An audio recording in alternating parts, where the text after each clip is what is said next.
Olá a todos e todas, estamos chegando ao final do ano e o companheiro jornalista Marden Fraga me fez uma solicitação para responder a duas perguntas que ele me encaminhou e aí eu não pude dizer não. Então vamos para a primeira pergunta. Manda aí, Marden.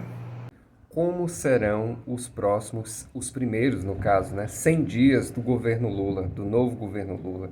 Como que a sociedade pode atuar, pode participar e fortalecer essa nova etapa, a retomada da nossa democracia, do restabelecimento, do respeito e do rigor da lei e das instituições? Bem, os primeiros 100 dias do governo Lula, ele mesmo disse hoje é dia 22 de dezembro, hoje pela manhã, quando ele recebeu o, o documento final do Gabinete de Transição, ele disse uma coisa muito importante. É importante nós nos mantermos ligados para enfrentarmos o bolsonarismo raivoso que continua nas ruas.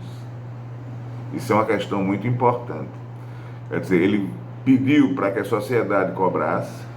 Essa cobrança, no meu entender, deve vir a partir de uma participação ativa, efetiva, afetiva, com esse resgate da democracia que se iniciou e se consolidou com a eleição, mas agora começa a tarefa de mudar o Brasil a partir da construção de um Brasil novo, mas também no abafamento desse Brasil antigo raivoso que o fascismo bolsonarista colocou nas ruas. Então eu vejo nessas duas vertentes, o enfrentamento ao bolsonarismo raivoso, ao bolsofascismo raivoso que continua nas ruas.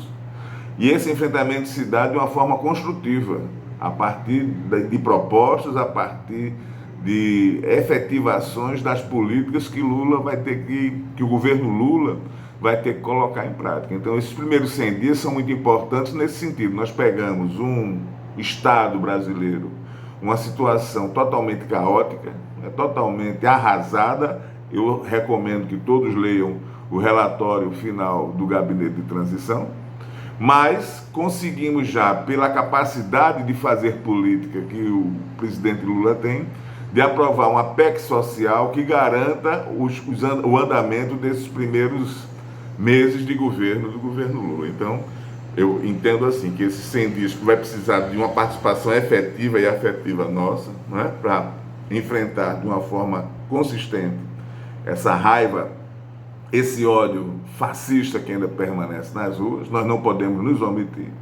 E, ao mesmo tempo, participar junto às nossas instâncias de governo, às nossas instâncias deliberativas, para que esses primeiros 100 dias possam produzir já de uma forma efetiva todo o plano de trabalho que o governo Lula vai ter nesses próximos 4 anos.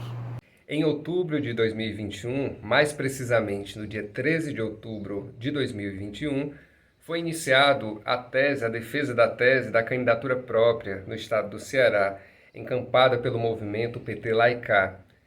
Ao final desse ano, vendo os frutos que foi a campanha, o slogan, o Ceará 3 vezes mais forte, como que a gente pode fazer um apanhado desse movimento, quais são os aprendizados e o que é que a gente pode esperar do futuro? Bem, nessa segunda pergunta, Marden, você faz resgatar todo o movimento, toda a ação que nós fizemos com o movimento PT-Laicá.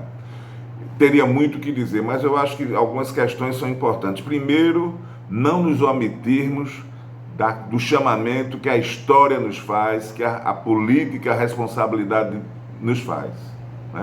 Nós não tínhamos como nos omitir a partir da leitura que fazíamos, da necessidade de ter um palanque próprio para o governo Lula, e com esse palanque próprio elegermos também no Ceará um representante, uma força que pudesse dar continuidade, pudesse engrossar as propostas que o governo Lula traria em ação. Então, a conquista se dá através da luta. Mesmo se a gente não tenha maioria, mesmo se a gente não tenha um acúmulo de forças necessário para poder fazer o enfrentamento, mas é a leitura que nós fazemos da realidade, e não é uma leitura única, é uma leitura coletiva, que nos impulsiona, que nos impele a ir adiante, mesmo se as condições iniciais são contrárias. Isso é uma das lições que nós tiramos com o movimento PT Laicá. A segunda lição, para ser breve, porque realmente isso aqui demandaria uma palestra, uma reflexão um pouco mais aprofundada, mas a segunda consequência que nós entendemos é que a construção da unidade se dá, o primeiro passo não é no falar, mas não é no saber escutar.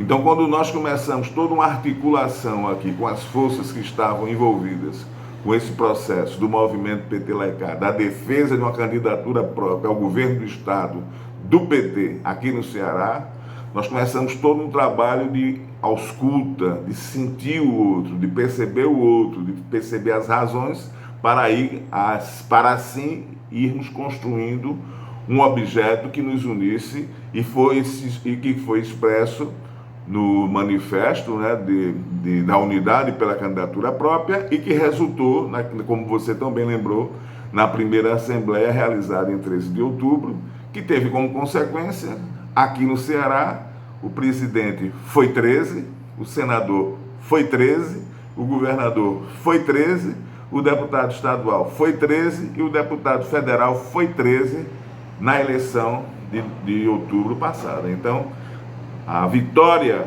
né, da tese, mas não só da tese, do movimento político que foi realizado ao longo desde julho do ano passado, vem nos mostrar que a importância da luta, né, só através da luta, de uma luta organizada, de uma luta voltada para a responsabilidade política e histórica, construída a partir da unidade, onde a capacidade de escutar o outro é fundamental na construção dessa unidade, nos vem consolidar.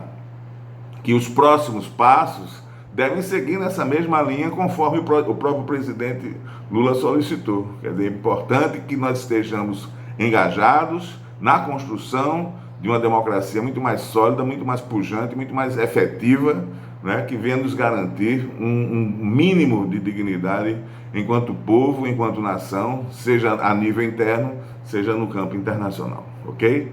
Valeu. Obrigado.